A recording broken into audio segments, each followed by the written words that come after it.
welcome back to the Tea and a Buddy podcast. I'm Dominic. And I'm Erica. And this is part 2 of our British assumptions about America. Oh, yeah. Or assumptions about America, as it usually is, because I think there's some Europeans in there too. I think From the continent. We're going to blame Europeans anyway. Yeah, blame the Euro. Yeah, I mean, we put it out as British and European assumptions. I'm not sure how many Europeans are in there, although... The Brits have some very vocal assumptions, although if you ask America, Britain is part of Europe. I remember having that argument with someone before. You know, because I kind of see it as like, back in the day we were part of the European Union, but... You couldn't really lump Britain in as it would be like saying, I don't know, like Cuba is part of America, you know? Yeah. What do they classify Cuba as? Central America? I'd say part of the Caribbean. They just say Caribbean island. It's a Caribbean island. Caribbean. Or the West Indies. Oh, God. The last of these assumptions from Twitter is Joanne says that you seem to be a nation of two halves. Regular folk trying to get along who are horrified by how your country is right now. And Republicans. So, what do you say to that, Mr. Bond? No, this one's tough because we try to remain sort of apolitical. We try to remain apolitical. I don't know why we do that, though, because really... Because, when you do kind of go on a rant on our Twitter or Instagram or something sometimes when something's getting on your nerves. Yeah, Twitter or Instagram. I'm the one who tries to remain apolitical. I'm the one who's trying to remain apolitical. It's a bit more easy because we're an entertainment industry. Yes. We're entertaining people, no matter what their political affiliations are. Yes. But it's just like, I don't know. Anyway. No, it's easier for you because you're not a citizen. It does. American and British politics. It's. But I mean, as far as like Democrat and Republican go, you can't really classify yourself as either one of those. Well, because I'm not, I haven't voted ever in this country. Yeah, he does vote in Britain though, guys. So he does his civic duty from afar. Well, until they stop me from doing that because I've been out of the country for so long. Which they will apparently, but that's a whole other kettle of fish. Yeah, maybe that's not another gonna podcast not going to get into that right here, right now. Okay, what was it? That we're a nation of two halves. People who are horrified by how the country is going, and Republicans, which is kind of unfair. I mean. Me coming down, weighing in on the topic, just my 2 cents. Okay. There's a lot of Republicans who don't like the current president. Oh, yes. Yeah. And they're like, I had to vote for him, but, Yeah. I mean, basically, yes, that is the truth. It's very easy to go, oh, all Republicans are evil or whatever, but that's not there's true. The hardcore base fans, and then there's people who liked past Republican presidents and now don't like this one because they feel like he's no Republican, he's just crazy, I think a lot of Republicans don't even identify as I've got that wrong. I think a lot of Trump supporters don't necessarily identify as Republicans, or they don't recognize each other as being the same thing, even within that They just say party. Trump 2020. It's sort of like the Tea Party, when the Tea Party was big, they were technically Republicans, I think, but they were like Republican extremists, which is sort of, I guess, what these... I want to use I want to use the term that Dominic and I refer to them as when we're not talking in the podcast. I don't refer to that. I don't know what you're talking about. I'll just say Trump supporters. Yes. Yes. I don't know that they're the same people. I don't think that they are. I think that he got a lot of people to vote that don't normally vote, actually. I think he brought out people who don't normally vote. And, that's another topic as well, because they're always saying, oh, you must vote in America. You've got to do your duty and everything. But, I mean, if we're being not politically correct here... Yeah. I think that you really shouldn't probably vote unless you're educated on the issues. Yeah. Like, if you're just going to pick a name out of a hat you're going to pick a name because that's who your friends are voting for. He said, I like KFC. Yeah. Or I like McDonald's. And, I like McDonald's. I'll just vote for this guy, too. I mean, I don't really want you voting if you don't know what. There's a lot of, I could sorry, cut you off. No, I'm just going to say, I don't particularly want you voting if you don't know why you're voting the way that you're voting. And I think a lot of people do vote the way their friends and family are voting, the way they've been raised to vote. Instead of using their own brain. This is it's getting in depth now. But it's on the level here. We're going to get so many replies. I can already envision the hate generators cranking up. So I'm just gonna stop. But yeah, what were you gonna say? It's a case of just voting for a guy because I like that guy, it makes me laugh, or yeah. It's voting for a celebrity is not a thing. Voting a celebrity into office, it's about what they can do for your country and you. Right. It's like they're going to lower your taxes, they're going to make sure you've got healthcare, they're going to say celebrities, they're like us. They're there to entertain you. Yeah. Mm-hmm. And I mean, we're not calling ourselves celebrities by any stretch of the imagination, by the way. Sorry, it's our celebrity status, yes. Our newfound celebrity status, But no, seriously, that's what it's about, you've got to, look at what they're going to do for you. Yeah. And I mean, people just don't want to look at that. They just want to be like, oh, that guy's funny. I'll vote for him. Yeah. Or that guy said he likes McDonald's. I'll vote for him because I like McDonald's too. Yeah. It's like... a lot of people do like McDonald's. I heard somewhere that... this is going so the direction that it doesn't need to go. But I heard somewhere that Trump supporters...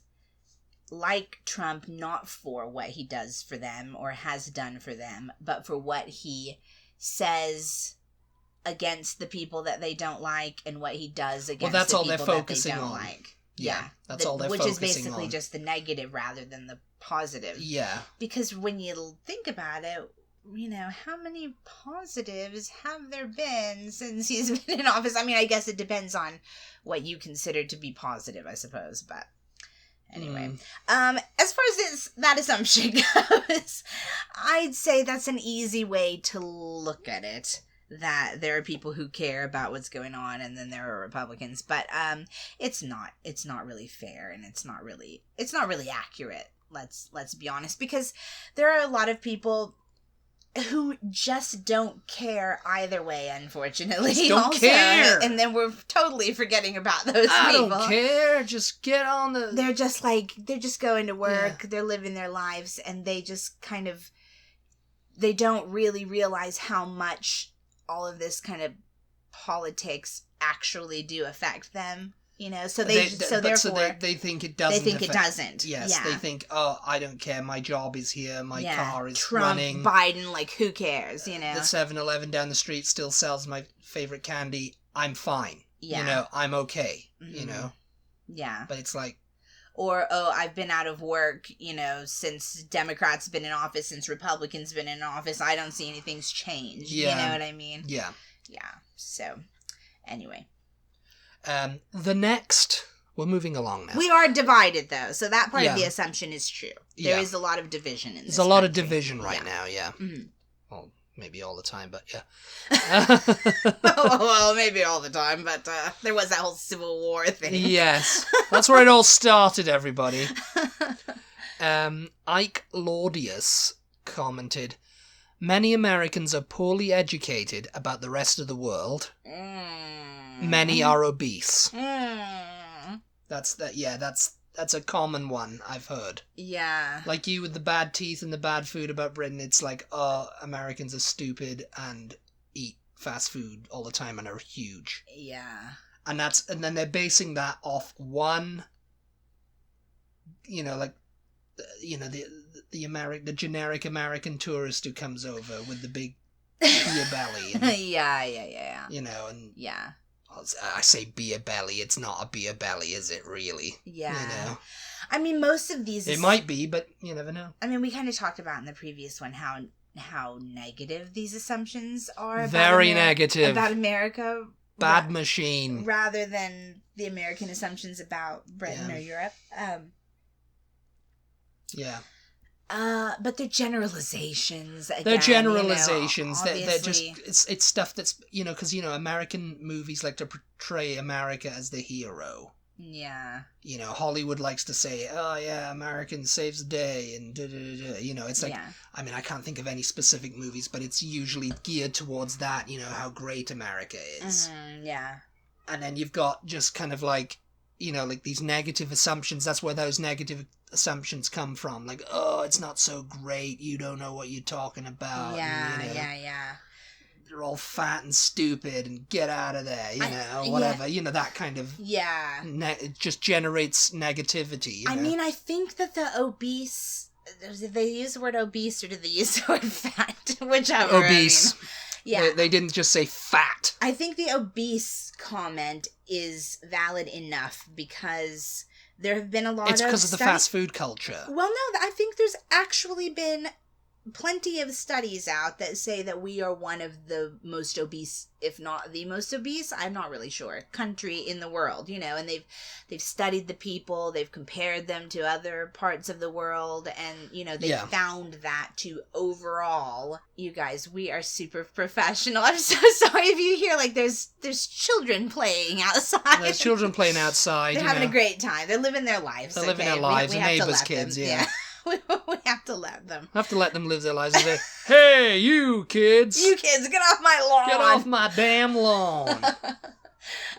But if you hear children... They aren't actually on the lawn, are they? I don't know where they are, but they're very loud.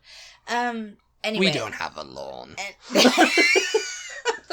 Can you imagine if we were just, in a high-rise apartment, there's, random children screaming Get somewhere. Off my lawn! Anyway, yeah, back to what you were saying. But yeah, no, I think that is where the idea that that Americans are obese comes from. It is actual fact, Mm. I mean, again, that's not saying that every single person in every household across the United States is overweight. Yeah. But I think when compared to the rest of the world, yeah, that may be true, What was the other thing? Many Americans are poorly educated about the rest of the world. This one hurts. I mean, they're going on that, and that Jimmy Kimmel thing that he does, oh, okay, we've got a map here of, what's this? And they turn a map of the US upside down, or something, and they go I don't know, where is that? It's like, is this, find America, Yeah. What country's this, Yeah. Find Australia on a map. But that's our own country. This is a comment on the rest of the world. People can't even recognize our own country when it's flipped upside down. World got flipped upside down. I mean, Dominic and I did this podcast ages ago where we were talking about... I mean, I'm looking at the map now, right? Yeah. And I'm thinking... Would I be able to pick out the shape of one of the countries of Africa? You know? Yeah. And Upside down, you mean? Upside down, or even just on right side up. Yeah. And I'm thinking if it's just the outline, I'm just going to be like, what? I don't know what country that. Chad? Yeah. Niger? I don't know. Libya? Yeah. You know? What about, like, a county in Britain? No way. If they just showed you the shape of a county. No way. I don't know. That... I'm not that into geography, you know. But no, Dominic and I did this podcast quite a while ago when we did this culture series that we did, where we were talking about the travel culture in both Britain and America and how much it differs. And I really do believe that the fact that it costs so much for Americans to travel is one of the reasons that America's... Doesn't have passports and all that kind of stuff. Most Americans don't have passports. And I think that has something to do with how much we know about the rest of the world. Just the fact that I would say a majority of Americans cannot afford to travel around the rest of the world. So therefore, you know, they're a bit ignorant about it. Now, that doesn't have anything to do with, you know, the fact that they could pick up a book and read about the rest of the world, or like... research parts of the world on the internet or learn about it, God forbid, in school. But yeah, I would say that part is unfortunately true. And you know, you have commented before about the fact that we don't really get news about what's going on in the rest of the world. Not really. No, you have to really dig for it. Yeah. Which may be because there's about 1 billion channels. You kind of have to tune in to BBC World News on PBS. Yeah, or NPR or something like that, you know, to find out what's going on. And it's like because of the like this culture of ignorance that's being kind of like perpetuated, yeah. And by the media, I'm guessing, you know, just like, just focus on what the American... what's going on, you know, Ninja Warrior, whatever, you know. Well, you know, like whatever show they're showing. Yeah. And it's like, oh, there's a fire in San Antonio. Oh, there's a, you know, hurricane in Houston, you know. It's just about American things. Well, no, to go back to the previous assumption, the Republican Party is sort of similar to, what's the party in Britain that they're like... the Republicans are America first. You know what I mean? Like, we need to focus on America before we care about the rest of the world. And then that before we care about the rest of the world never actually comes. You know, it's like... So basically it just becomes, we're going to focus on America. The end. Yeah. You know yeah. There's no America first. It's just America only. All America, all the time. You know, what's the party? It's like Britain first, too, isn't it? Something like that. England first or something it is. Yeah, mainly England first. Yeah. I mean, the England Defence League and the BNP, the British National Party. British National Party. I mean, the Republicans, though, are more akin to the Conservative Party in Britain, which is like which is in power now in Britain. You know, Boris Johnson is the Prime Minister and he's a Tory. Again, this is not fair, because I don't think the Republicans. British National... Sorry to any Republicans that are listening, but I think that the Republican Party does have nationalist leanings, though. I mean, you know. Yeah, I think that. Yeah, and I think that the Tory Party do too in Britain. You know. Yeah. But the Tories are separate from the British National Party. Oh yeah. No, they're not. Oh, okay. It's nothing to do with the British National Party. Yeah. The British National Party are quite extremist in their views. Oh, okay. And then you've got like the English Defence League and England First or whatever, you know, they are really extreme in their views. They are like the worst type. Okay. You know, so, you know, they're never going to get, there's always infighting in those parties. They're never going to get elected into government. Yeah. I'd hope. You know? Yeah. Alright, we gotta keep moving. Michael R. on Twitter says, racist, obese, religious extremists who play weird sports. Some great songwriters, though. So what do you think of that? It's just so, like, again, another naked, they're all racist, obese, and religious extremists. Yeah. who play weird sports and nobody else plays. Michael, come to America. Come to Austin. We're cool here, I promise. Well, yes. Some great songwriters, though. Yeah, I don't think you didn't put the... Oh, yeah, you said something about... I'm just generalizing. Some American songwriters are downright awful. Crap, yeah. Oh, my gosh. Yeah, obviously, these are just stereotypes and generalizing. Yes. Yeah, so... I think that's really all that we need to say about that. I mean, that's just a generalization, really, yeah. I mean... Yeah. Not everyone's like there's that. There's going to be some Obviously. people that fit into each of those categories, and there's going to be plenty of people who don't, so. Oh, all of them. There's going to be one guy who fits into all of them, you know. Yeah. Yes. And he turns out to be a great songwriter, too, you know.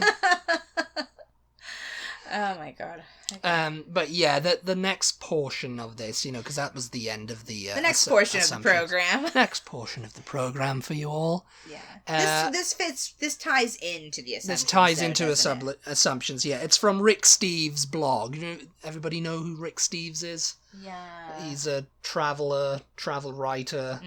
He was popular on PBS. Oh, yeah. Kind of like, you know, he got popular in that time before the internet. Yeah, I was going to say, if you used to travel... In, like, the 90s. If you started traveling before the internet, before TripAdvisor... You became, like, the big guy, or the big... Well, no, he had these guides. Like, you would go to the bookstore, and that's the guide you would get if you were going to Paris, or if you were going to London, or whatever. Rick Steves' Guide to...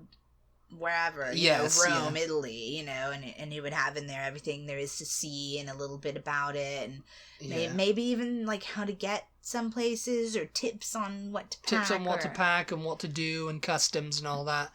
And on his blog, he put up the ugly American sentiment that pervades through the world.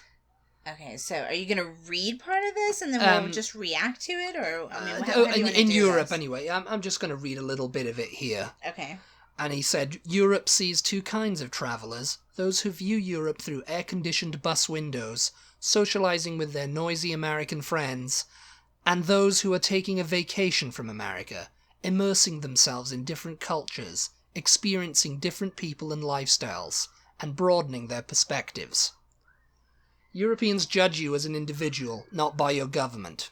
A Greek fisherman once told me, "For me, Bush is big problem, but I like you." I've never been treated like the ugly American. My Americanness in Europe, if anything, has been an asset. And, you know, yeah. Yeah. That's funny. The point that you end on there, because we just had a message from one of our followers on Instagram saying something similar, right? Like, something similar, yeah. People hear her American accent when she's been traveling around, and they're nothing but like nice to her, yeah. Yeah, and I think you've had that too. I think that's pretty much what I've experienced too. Yeah. I can't really think. I mean, I think we mentioned again in one of the other podcasts, there was only one person that I can even think of that was like rude to me, and that was in France, and that was a woman working at the Eiffel Tower. as usual. That was a woman working at the Eiffel Tower because I handed her pound notes, and that's why she handed her British money instead of euros, but I had them all in the wallet no! together, and I just screamed at she said however much, and so I 20 I just you know, I wasn't even like, I didn't know. You didn't know. I didn't know, first of all, but also I wasn't, like, really thinking about it either. I just saw the 20 and I was like, oh, you know, hand it. Yeah, and she got pretty hateful, but did that have anything to do with the fact that I was a tourist? Maybe. Or it could have just been she was having a bad day. It could have just been she was having a bad day. Yeah, I remember that because I was with you there. And she goes, no, none. You know, she got really, like, annoyed because you'd hand her a 20. Yeah. None, euro. Yeah, you she know? was quite ugly about it, but... And I was just like, yeah, no, 20. And it was just like, But it's easy to get offended, like, oh, it's because I'm American. Oh, these stupid French people, and they're just so rude to Americans. I was letting you handle it, and I was going to say, is she going to grab the 20 euro note, or is she going to grab the 20 pound note? And she didn't know the difference, so she just handed it. And she grabbed the 20 pound note, and I was just like, no, you know, I went no too, and she freaked out. Yeah. Yeah, it was just like, okay, calm down, Yeah. But, I am a type of person who's able to go, okay, this might not have had anything to do with me, Yeah. This might not have had anything to do with the fact that I'm American whatsoever. This lady could have had something horrible happen on her way to work, and she's had nothing but stupid customers all day, and she's just in a pissy mood. You know what I mean? That's probably what it was. I mean, we were going to the Eiffel Tower, so... But there are... Any number of things right there. Yeah, but there are a lot of people who, especially when they're touring around the world, and I'm not even going to say just Americans. I think there are a lot of people who think, oh, because I'm a foreigner, I'm going to be treated different. I'm going to be like, maybe people are going to not like me or whatever. They're on the defense. And, yeah. And they're just like, yeah, so anything like that, I could have gotten really ugly with her. I was just like, oh, sorry, Yeah. I mean, another thing Rick Steve says, is that you'll see plenty of ugly Americans slogging through a sour Europe, mired in a swamp of complaints. Yeah. Ugly Americanism is a disease, but fortunately there is a cure, and that's a change in attitude. Yeah. The best over-the-counter medicine is a mirror. Here are the symptoms.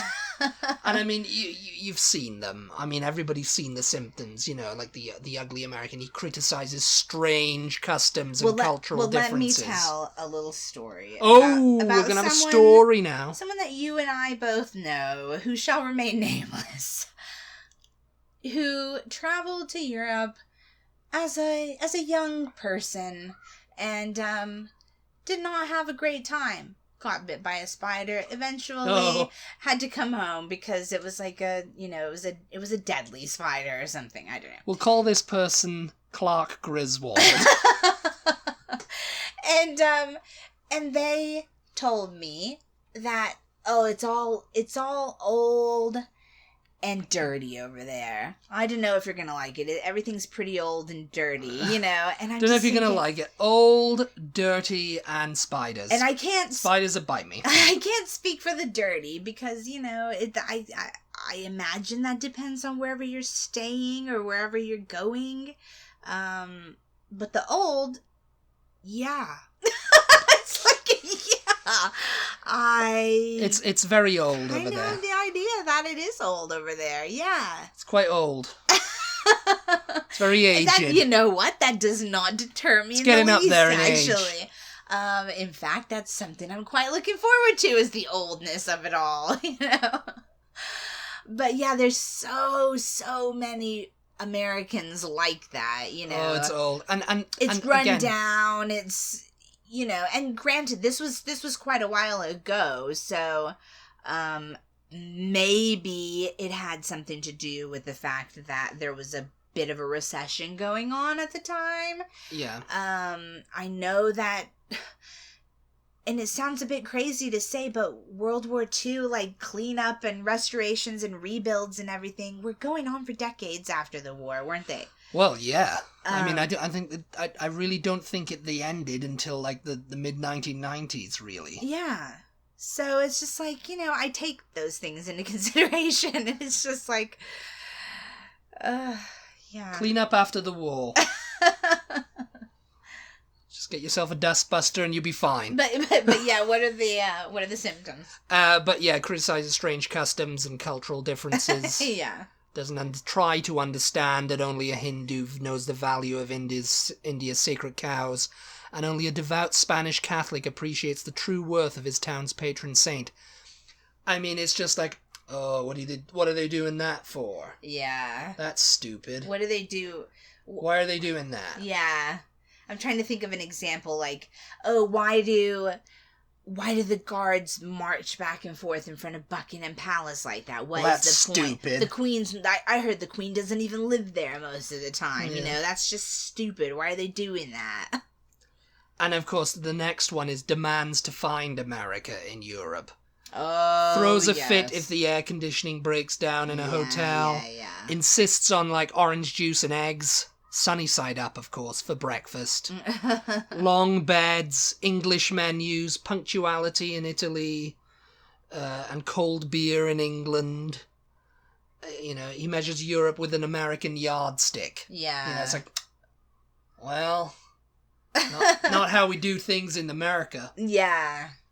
It's I've definitely seen that in like Americans, Yeah. It's like, oh yeah. I mean, all you have to do is like do a quick search on the internet to find those kind of people. You know, like why do they do this in Britain or in Europe? You know, why don't they have this or why don't they have that? You know, let's say the cold and hot taps, for instance. Oh, yeah, You know, that's a very common thing for Americans to complain about. That's not how we do things in America. And it's just like, because the buildings are old in Britain and it costs a lot to like redo plumbing and, you know. I mean, you're not, people go to Britain in particular expecting to find America because, we speak English. It's going to be similar. It's going to be very similar. It's going to be exactly the same. Mm-hmm. We're going to be able to find things. And, there are similar... but someone says, like, oh yeah, it was similar when I got here, but then I start to notice the buildings look a bit different, and the roads are a little bit, people are driving on the other side of the road, and people talk differently, and do things differently, and food is a little bit different here. That's the long beds. Where does that come from? I haven't never noticed any short beds. I don't know. Maybe it's like, long, huge beds, like my American California king-size bed. Yeah, it's like, I guess so. And I've got and these mattresses are so hard, and I don't know. I can't do this. I can't do this, Jan. Oh, they have different wattage, you have different wattage, and everything's so old. I'm gonna kill myself over here. I'm gonna starve because I can't eat the food. Oh my the food is inedible. The food is inedible. Oh my god. What do you guys think of his American accent, by the way? That's my ugly American accent, the food's damn inedible. It's like that episode of Faulty Towers where, the American comes into... with his Mickey Mouse money. It's like, how much do you want? It's Mickey Mouse money. So come on. He wants a Waldorf salad. He's like, Yeah, you got to watch that episode. Yeah, it's pretty good. Oh my god. But there's like invades, another symptom is invades a country while making no effort to communicate with the natives. Traveling in packs, he talks at and about Europeans in a condescending manner. He sees the world as a pyramid, with the United States on top and the less developed world trying to get there. Oh god, yeah. And it's like, unfortunately, that's just a myth that the media has sold him. Shall we say? What's that? That America is this most developed country in the world, and that's just a myth that's been sold by the, because there's more, like China.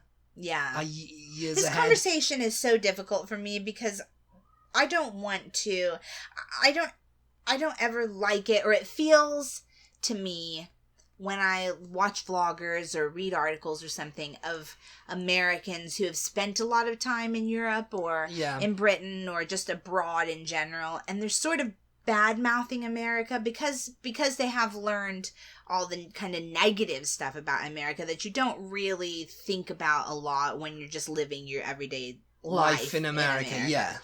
And they've learned all those things, and they're looking at it from an outside point of view, and I get that. But I also feel at the same time like they're pandering a little bit to their non-American audience that's listening. A little bit, yeah. And I don't want to come across like that because I love this country. I'm here waving my flag. I'm proud. If this was a YouTube video now, I'd insert her with her little face going dur, dur, dur, dur, dur, dur, dur. Proud to be an American, but at the same time, if anybody's seen our Instagram thing, they've seen Erica as Yosemite Sam. She's in her little chaps now, bless her. Dominic creates those little images for your little moustache and a little hat. Yes. Hate the rest of the world. Oh my god.